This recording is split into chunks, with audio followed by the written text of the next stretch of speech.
Hello, my name is Edwin Soto, and today I'm going to be talking about the Kapoho tide pools that were located at Hawaii. Here are my table of content and my introduction.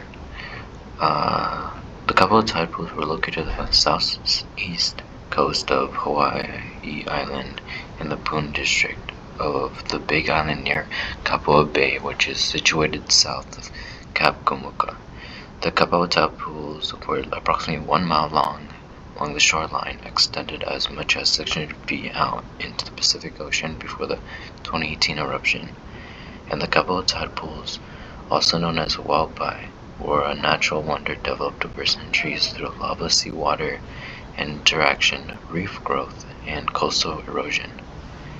And I chose this to talk about because I'm really interested in tide pools and really love Hawaii, and I just put them together.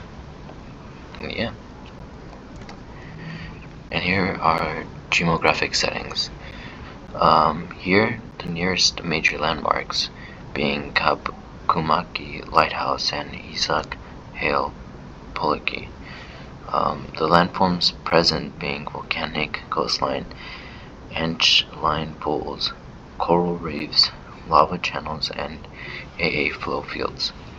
Historical land use being traditionally inhabited by native Hawaiians who fish and collected salt, and later used for snorkeling, tourism, vacation homes, and aquaculture.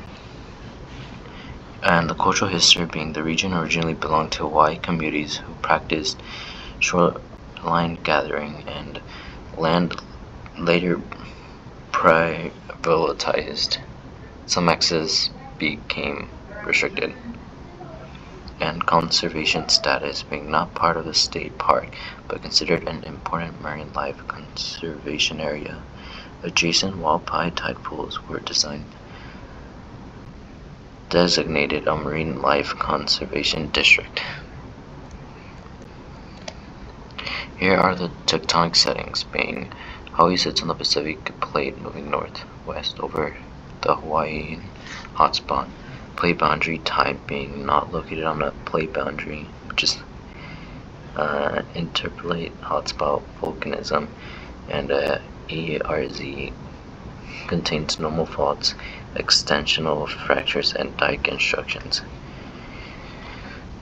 The earthquake history being magma movement, and some notable events being the 1960 eruption that caused 1,000 small earthquakes, leading to a significant fissure in the ground, and a 2018 eruption resulted in an earthquake that produced a minor tsunami that reached a maximum height of 40 centimeters in Kapoho. An eyewitness account being residents reported constant shaking and ground cracking in May-June 2018, and social media showed lava fountain overtaking Kapoho Bay in real time.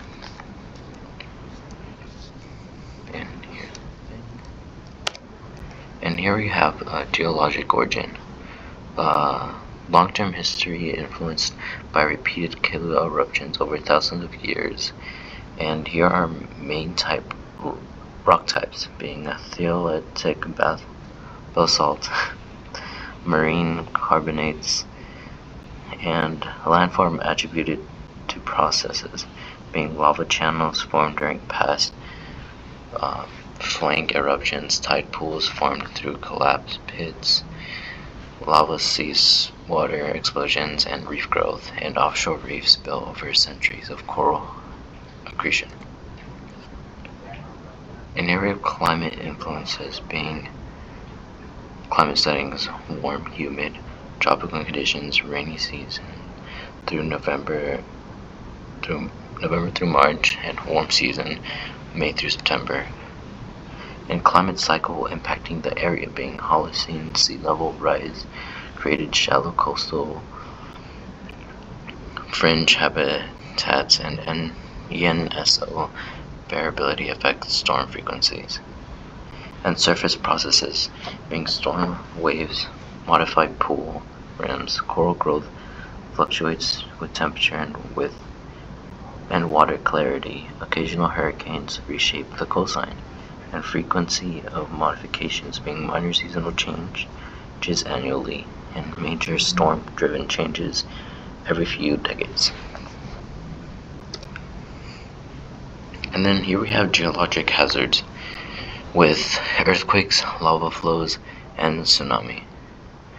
The Kapoho tide pools in Hawaii were destroyed by the 2018 volcanic eruption of Kilauea. This eruption covered the area, burying the tide pools and transforming the landscape. The tide pools were a significant part of the local ecosystem, supporting diverse marine life, and their destruction has had a lasting impact on the area's ecology and community. And we have climate change. Human activity impacts being heavy tourism, degraded corals pre-2018, coastal development, altered water circulation, climate change threats being increased sea surface temperature, coral bleaching, strong storm systems that did greater coastal erosion and sea level rise, inundation of low-lying lava benches. And the most detrimental outcomes being loss of coral reef recovery, potentially altered sedimentation on new lava delta, and higher vulnerability to storm surge on new land. And here we have scientific research with coral recolonization on new lava flow. Research shows corals can recolonize new basalt substrates in 10 to 20 years under stable conditions. Post-eruption gas emission and air quality studies from USGS measured SO2 plumes from 2018 eruption and their effects on Kona side air quality and volcanic hazard forecasting. Models or fissures eruptions now incorporate real-time deformative data, improving hazard predictions for communities like Puna. And how these studies help with better hazard maps, faster emergency responses, and improved land use planning. And yeah. And here we have resource management and safety plans, with community impact being over 700 homes lost and residents displaced. Government actions being state and county developed a recovery and hazard migration plans and restricted on rebuilding in high-risk lava zones. And safety plans being evaluation routes updated, real-time lava flow dashboards installed, policy changes being more significant, geological facilities monitoring, PUC, and resident adaptations, elevated structures, avoiding low-lying lava deltas, and community disaster preparedness. And here are images from Kilauea volcano that erupted and caused all that destruction and made it so that the tide pools are no longer available or are there because of all of that lava that is on top of it and destroyed like a lot.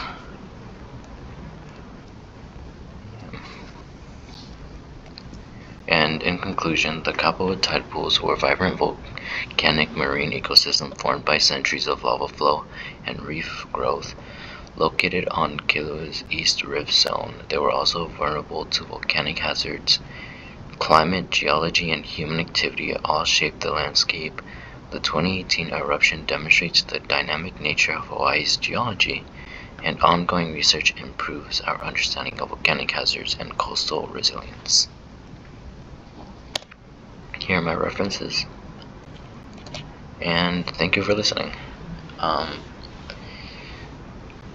I really enjoyed researching this, and happy to be able to talk about this. So thank you all for listening.